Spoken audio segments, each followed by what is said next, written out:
3 mistakes led to the creation of one of the most unique swords ever existed on this planet.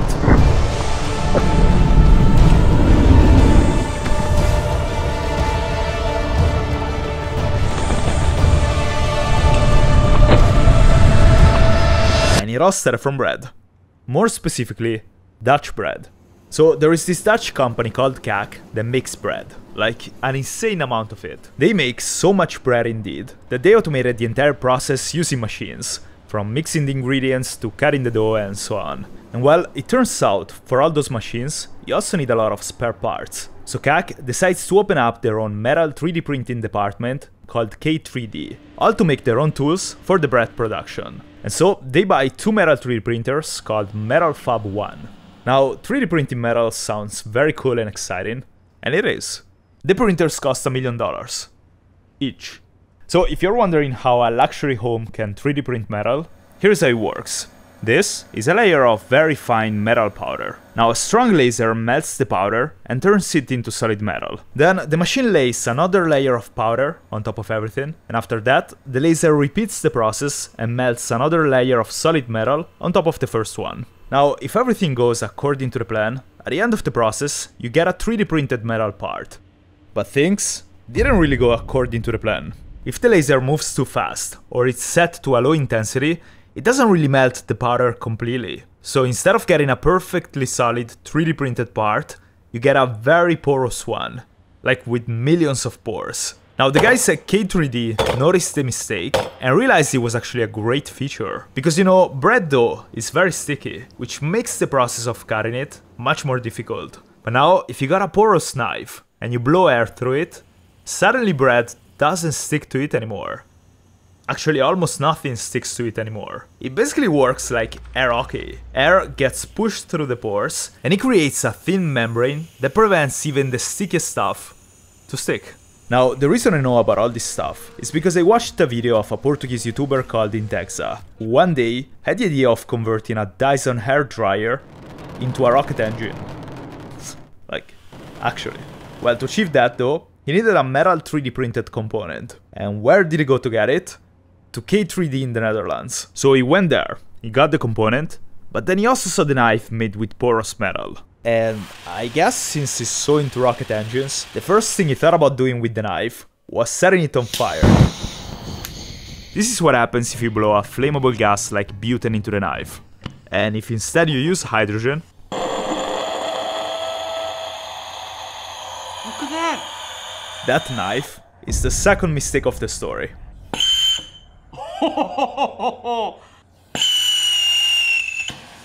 Like that, the blade melts stuff. It's very hot and very beautiful, and it doesn't turn off unless you turn off the gas source. And when I saw that video, I just thought about one thing. That is the third mistake of the story. Now, we gotta find a way to make the sword though. At first, I thought you could just take the knife and simply scale it up, but the porous metal is probably not as tough as the normal steel you would use in a knife or in a sword. And so, scaling the knife up would just mean having something that's way too fragile. So the sword has to be thicker than the knife. The problem is that increasing the thickness also generates another issue. If we could split the knife here and look in this direction, the section will look like this. It's hollow. And that's because the porous metal has a maximum thickness, after which the gas would not be able to flow through it. So since we need to make the sword thicker than the knife, and it also has to be hollow inside so that the gas can flow through it, we would have a lot of empty space with thin walls. And as you can imagine, like that the sword wouldn't be tough at all. So we need something to fill this space that makes the sword strong, but that also allows the gas to easily flow through it. And right now, I have no idea how to do that.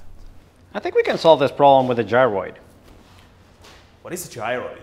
So in 3D printing, there's this trick that instead of like 3D printing the part solid, which would be very heavy, you use some kind of hollow geometry to make it strong but not that heavy. This NASA scientist in the 70s invented this weird geometry, which is called the gyroid. And it's basically a minimal surface area geometry, which basically means that you don't really have a lot of material, you have a lot of the strength, and the best part of it is that it allows the gas to flow through. That sounds great, but like, how do you make that? Do you have a metal 3D printer? Well, I don't have a metal 3D printer, but I do have a bob. The Babu works at K3D, which, by the way, is the only company in the world that can 3D print porous metal.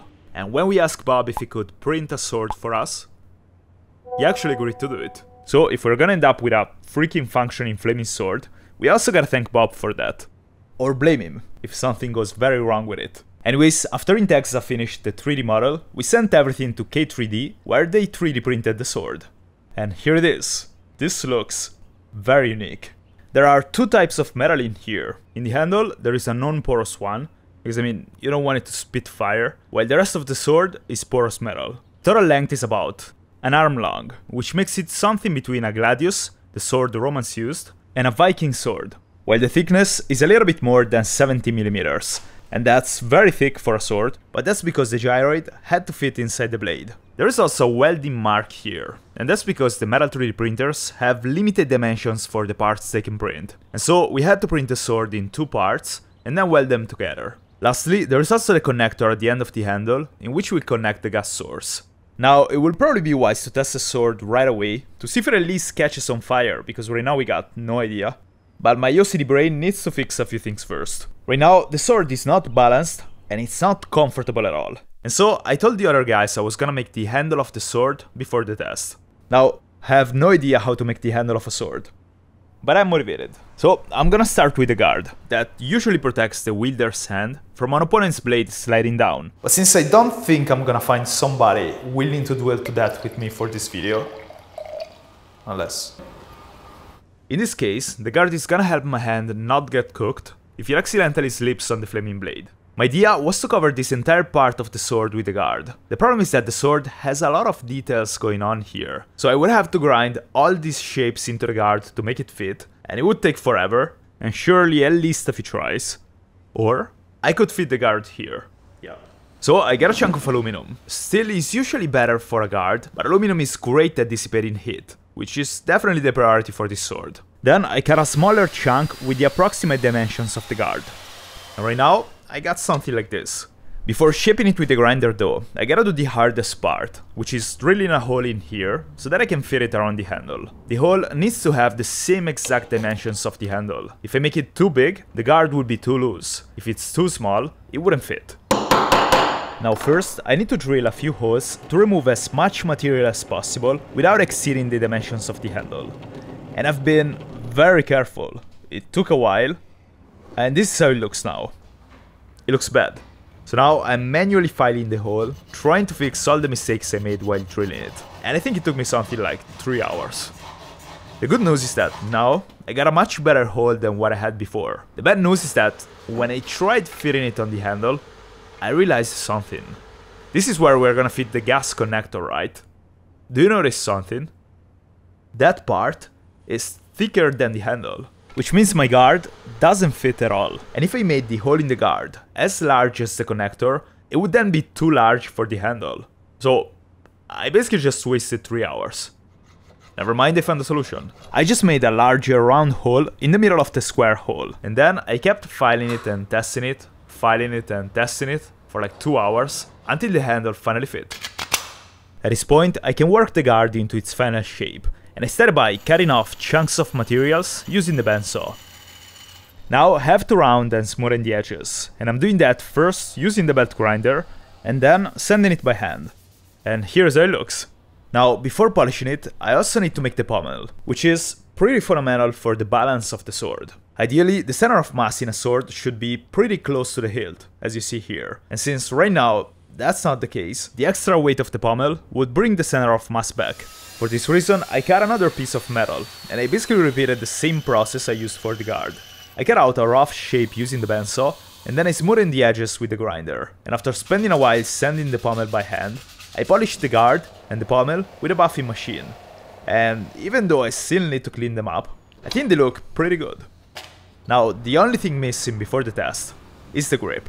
My idea to do that is to make a wooden core around the handle and then add soft and grippy materials on top of it. As a reminder, this part is not porous, so the gas would just flow through it without getting hot.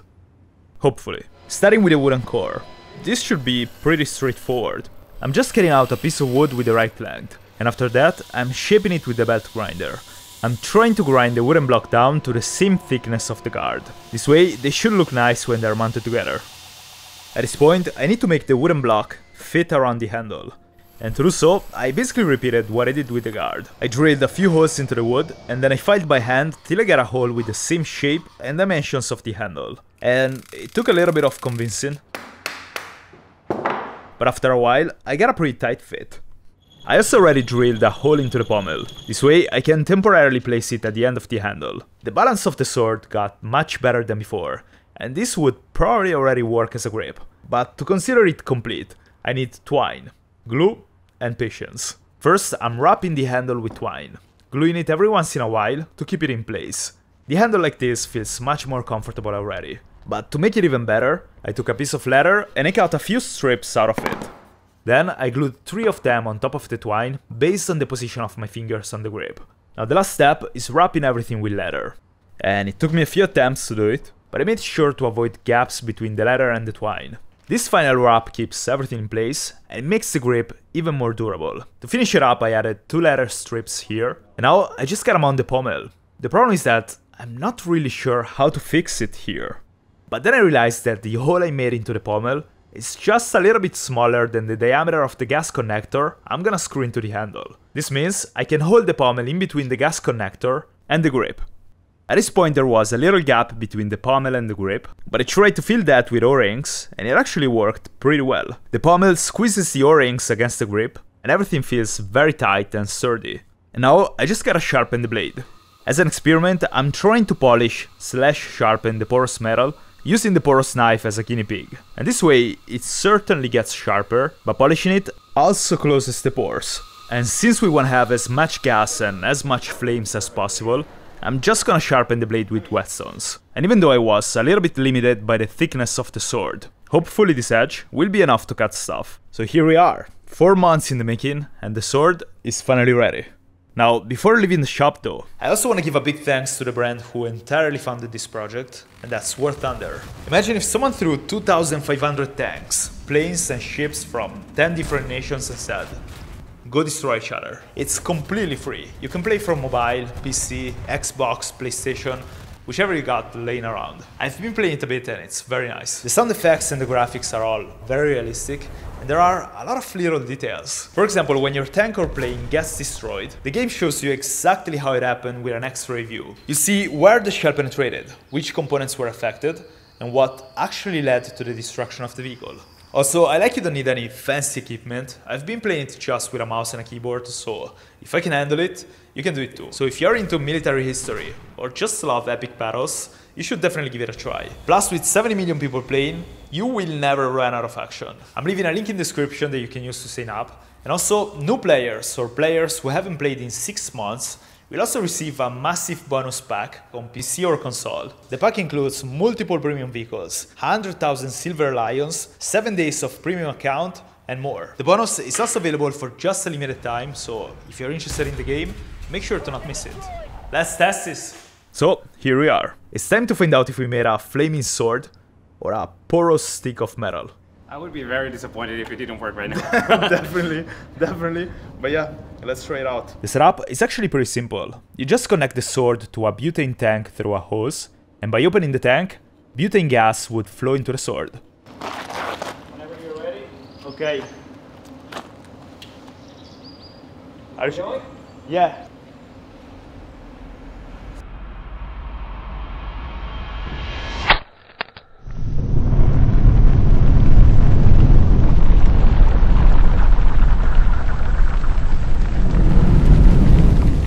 I think it kinda works. That's insane. A little bit more juice. Oh my god! Yeah. This is, without a doubt, one of the most spectacular things I've ever seen in my life. It doesn't even look like 100% real. A burning hot, sharp piece of metal out of another dimension. And the look is not even the only cool part. Just the sound, man. Wow. Listen to the... No, like... That's it. Jesus. So we kept staring at it in disbelief for a while, and slowly the sword became cursed. I mean, it turned black, which I believe it looks actually better than before. To be fair, I'm pretty happy about the handle though. Like, it's holding up very well. Aluminum doesn't even get that hot. Actually, I think you got just the best combination possible, because you have wood here, which is insulating so you don't burn your hands, and the aluminium is perfect to like dissipate heat. And I obviously did that on purpose. The plan is to test the sword against a lot of targets, but we spent the entire morning just looking at it. What I also find very fascinating is the distortion that the heat leaves behind. It looks so surreal. You can even see the heat in the shadow of the sword when you turn it up and it burns. And when the wind hits the blade, it almost looks electric.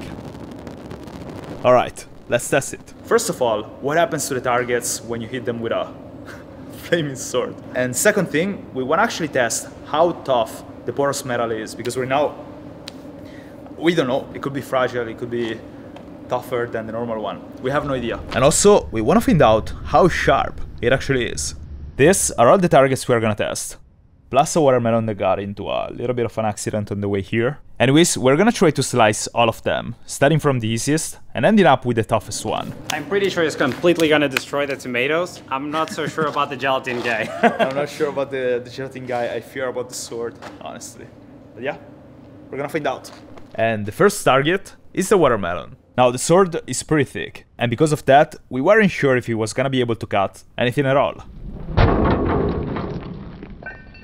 But it actually worked.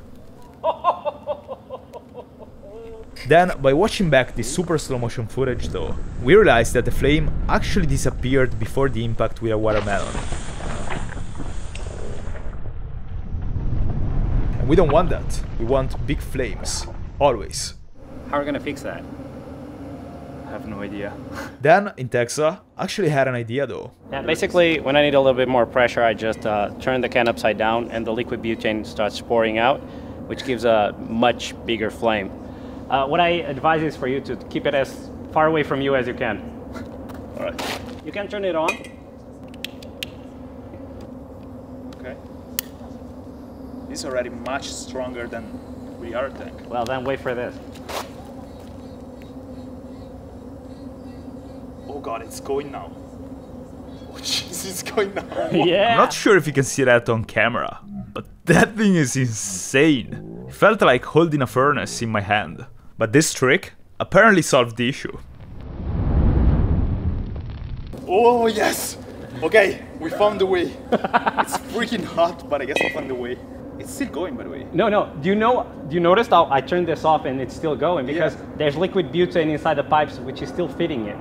So we kind of found a solution, but it's a bit dangerous.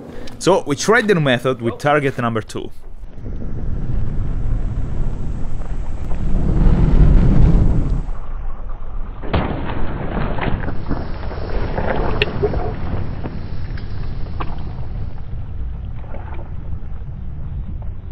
And even though flames still went away for a fraction of a second, the sword actually cut the water jug, and the flames came back almost immediately after the hit. So then we quickly went through 3 different targets.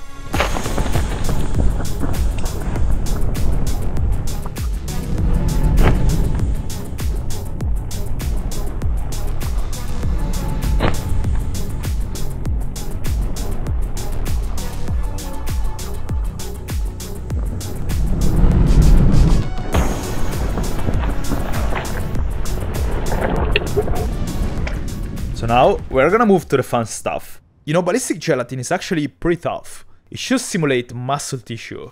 And as an example, my supersonic chain whip did basically nothing to it. So we were kinda worried the sword was gonna bounce back.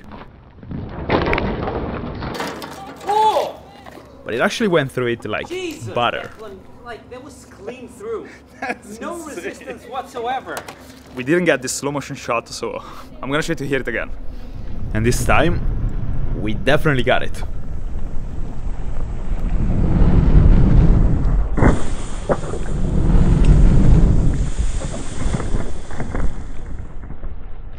First, I went for the head. Nice. Nice. And the next shot, I aimed for the body.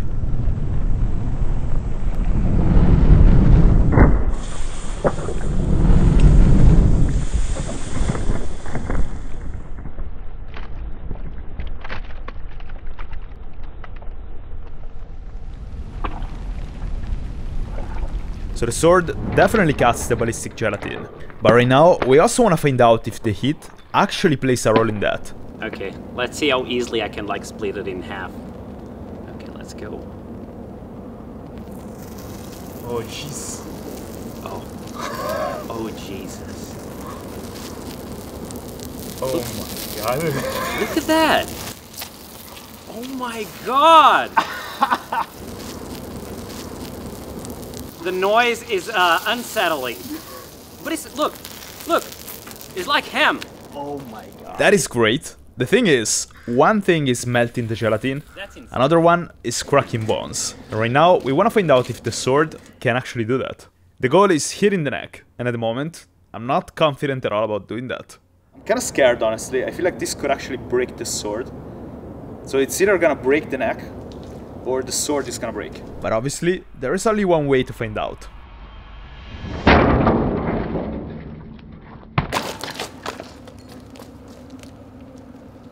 I think he cut it, and then it fell, and it separated the head from the body. So then, to understand what exactly happened, we watched the slow motion footage.